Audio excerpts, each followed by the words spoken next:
We did a live video the other day talking about some parking lot safety and mall safety while you were shopping.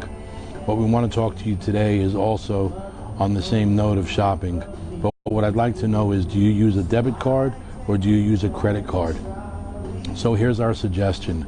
I would not use your debit card. I would carry it simply for the fact of needing cash. You obviously put in a PIN number. Once you put that PIN number in, you're able to obtain cash. I would not suggest using a debit card while making purchases at a gas pump or any department store for that matter, because you don't know if someone put a skimmer on there and they're able to get your PIN number. Of course, the retailers want you to use a debit card because they don't get charged a transaction fee for that. So I know a lot of people like to use their debit card because then they get cash back at the store. What I would suggest is once a week or every few days, go to your bank. You don't pay a fee. Actually use your debit card then to take some cash out so you have it. And I would always suggest using a credit card. Here's the reason why. If your debit card gets stolen, then basically that money is going to be wiped out of your account. So look, after the investigation is done, I'm sure you're going to be able to get that cash back, but do you really want to go 30 days without having cash in your account? However, if you use a credit card, if that gets taken for whatever reason, then that credit card you're not responsible for. You're not going to lose any money. You're not going to have any problems. I know a lot of people on here have had this issue before where they've had their debit card compromised. And yes, like I said, they got their cash back, but it took 10 days to 30 days to do so. And then you have to go 30 days with being broke. So I would always recommend using a credit card. You pay your bill once a month. And obviously, like I said, if the money is compromised for whatever reason, it's not your money. The credit card company simply gives you a credit. What I'd also recommend is on the back of your card, I know Facebook Live has this backwards, but it says ask for ID. I wouldn't suggest signing your name on the back of the card. And the reason for that is someone can simply forge your name. They now know what your signature looks like, so they can forge your name.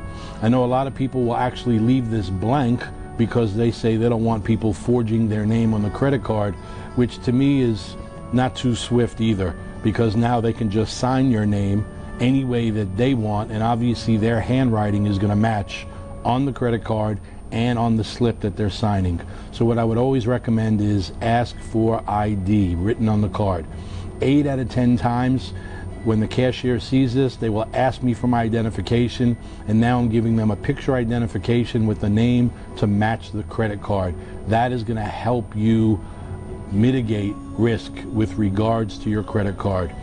Last thing I would say is we have these sleeves. CSS1, again, Facebook has it backwards, but it says CSS1. It obviously has our company information on it, but what's very important about these sleeves is they're infused with alloy, so it prevents any type of RFID theft. That's radio frequency identification. Your driver's license, yes, your Texas driver's license, and a lot of credit cards and debit cards may have an RFID chip in it, which means if you walk by someone who has an RFID reader, they're going to be able to obtain your information. So if you have it in a sleeve similar to this that's infused with alloy, it's going to prevent them from reading your information. We not only have these sleeves available for credit cards, debit cards, and driver's licenses, but we also have them available for passports.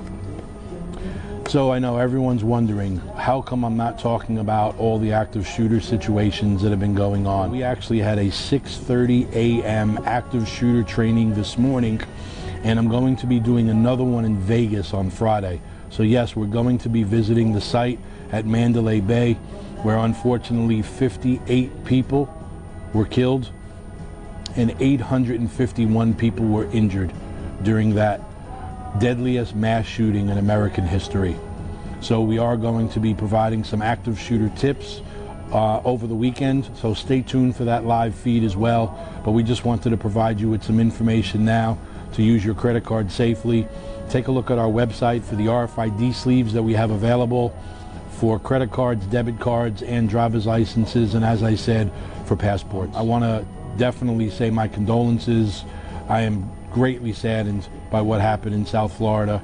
17 people dead, 14 people injured.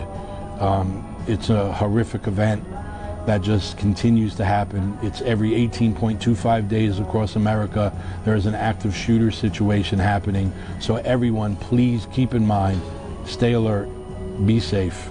And remember, if you have a security issue, we have a credible solution. Stay tuned and we'll see you in Vegas.